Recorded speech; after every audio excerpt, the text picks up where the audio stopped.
Officials in India have removed hundreds of tons of toxic waste from a chemical factory in Bhopal, which was the scene of one of the world's deadliest gas leaks 40 years ago. Thousands of people died after poisonous fumes leaked from the Union Carbide factory in 1984. The site was closed, but toxic material had remained there, with claims it was polluting groundwater in nearby areas. It could still take months before the waste is finally treated and destroyed. Let's go to Delhi and join my colleague Arunadhay Mukherjee. Just remind us of the horrors of this gas leak 40 years ago, Arunadhay. Well, in fact, just last month, they marked the 40-year anniversary of that deadly tragedy, often referred to as one of the world's worst industrial disasters, because in the first few days of the tragedy, it left over 3,500 dead. And over the course of the next several years, around 15,000 more were presumed dead because of certain health complications. But those are government figures. Activists point out that these figures, the real figures, could be much higher. And the after effects, because of the kind of contamination that the groundwater and the environment suffered, are still seen in a lot of families and down generations. That's why this is still very much a very ongoing issue, with activists continuing to raise their voices, which is why you saw a court in the central Indian state of Madhya Pradesh, where Bhopal city is located, actually point out and say, why haven't officials done anything about the waste that is still sitting there? The court referred to the authorities calling this just an act of inertia, saying that were authorities simply waiting for another tragedy to happen?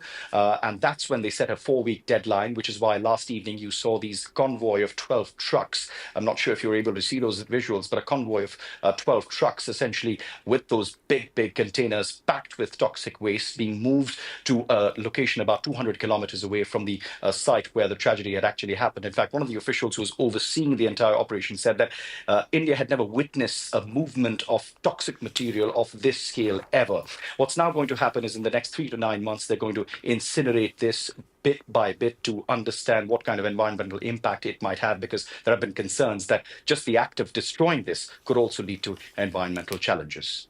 Yeah, I mean, and it cannot be an easy task, can it, getting rid of something that is so dangerous?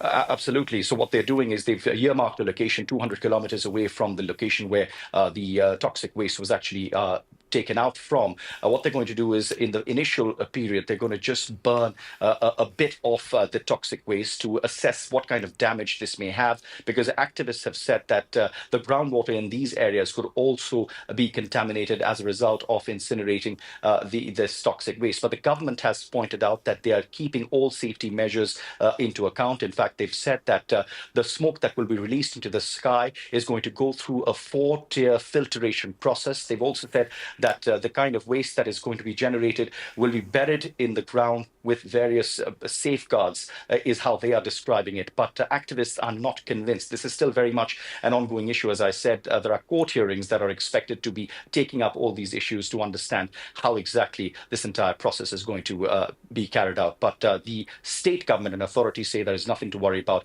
This is going to be a process which will follow all sorts of environmental safeguards. Arunadhay, thank you very much. Arunadhay Mukherjee in Delhi.